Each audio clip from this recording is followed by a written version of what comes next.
هنتكلم النهارده عن أكتر مسلسلات متحمس لها في رمضان الجاي. القايمة دي قائمتي الشخصية، ما لهاش أي علاقة خالص بمستوى المسلسلات وجودتها وهل هي حلوة والّا وحشة.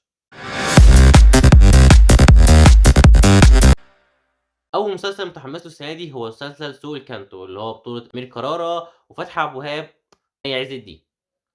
أنا متحمس للمسلسل مش عشان هو حلو ولا أمير كرارة ولا باحب أمير كرارة أصلًا ولا النوعية دي، بس عشان المسلسل اللي بيقلدوه أو اللي كلنا عارفين هو بيقلد إيه بالضبط، بيكي بلندر، وعايز أعرف هيمثلوه إزاي في الحقبة الزمنية دي وفي مصر عمومًا. المسلسل بتدور أحداثه في فترة العشرينيات في سوق الكانتو، اللي هو يعتبر أشهر سوق للملابس المستعملة والمستوردة في الحقبة دي. بيتكلم عن طه اللي كان بياع وبعد كده اتحول لبلطجي وبتدور بينهم صراعات وبين التجار، فيا ترى إيه اللي هيحصل؟ مسلسل الكبير أوي الجزء السابع، أكيد يا جماعة أي حد هيعمل قايمة زي دي لازم يحط فيها مسلسل الكبير، مش عشان هو حلو ولا عشان هو مختلف عن المسلسلات التانية، لأ عشان هو كبير أوي ولازم نشوفه في رمضان.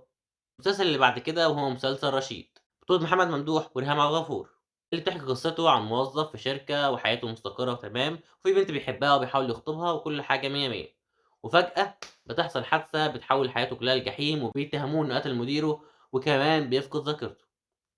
المسلسل ده عاجبني جدًا، أنا باحب محمد ممدوح وباحب ريهام عبد الغفور، والفكرة نفسها لطيفة، يعني شكل كده المسلسل أكشن فيه حركة وفيه ألغاز وكده، فهيبقى لطيف جدًا. المسلسل اللي بعد كده هو مسلسل طارق لطفي الجديد مذكرات زوج، اللي واخدينه من رواية بتحمل نفس الاسم، وأنا ما أعرفش أي حاجة عن الرواية ولا أعرف أي حاجة عن المسلسل، ما أعرفش بس غير إن فيه طارق لطفي وخالد الصاوي، فهاتفرج عليه عشانهم هُم الاتنين بس.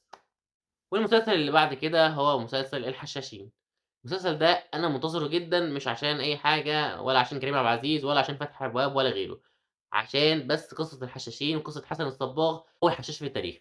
اللي ما يعرفش الحشاشين يا جماعة هو جماعة من القتلة كانوا موجودين زمان، اتاخد منهم لعبة Assassin's Creed لو حد يعرفها يعني، فاللي عندهم خلفية في الموضوع ده يبقوا منتظرين مسلسل زيي. المسلسل اللي بعد كده هو مسلسل سر السلطان، المسلسل ده تقريبًا فيه 60 ممثل يعني أحمد صلاح السعداني، على أحمد فهمي، على ممثلين كتير أوي، أوي، أوي.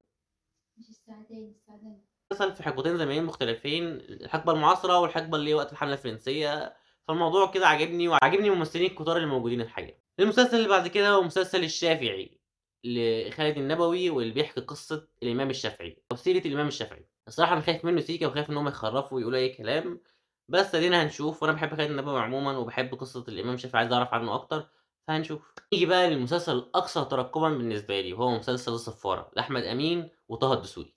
أنا باحب أحمد أمين وباحب كل أعماله عمومًا، وباحب تغيُّر لونه كده وجلده من كل شوية من مسلسل لمسلسل، ما وراء الطبيعة، غزير غمام، الوصية، 50 لون و50 شخصية، أنا باحب نوعية الممثلين دي جدًا، وعاجبني أوي، أوي المسلسلات اللي فيها أفكار، يعني الفكرة اللي موجودة في المسلسل إن هو مرشد سياحي اللي هو فؤاد بيسرق صفارة أثرية، الصفارة الأثرية دي بتدّي له القدرة إنه يرجع بالزمن تقريبًا 10 دقايق أو 5 دقايق حاجة زي كده.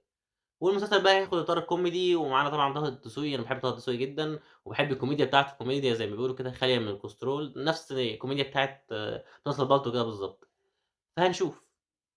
بس كده وده كل اللي عندي، ودي المسلسلات أو القايمة اللي أنا منتظرها في رمضان 2023، والاسطمبة بتاعة كل مرة، ولو عجبك الفيديو ما تنساش تعمل شير ولايك وسبسكرايب، وتبُص بصّة على الفيديوهات القديمة، وتفعّل زر الجرس عشان تشوف الفيديوهات الجديدة أول بأول، وبس كده، سلام.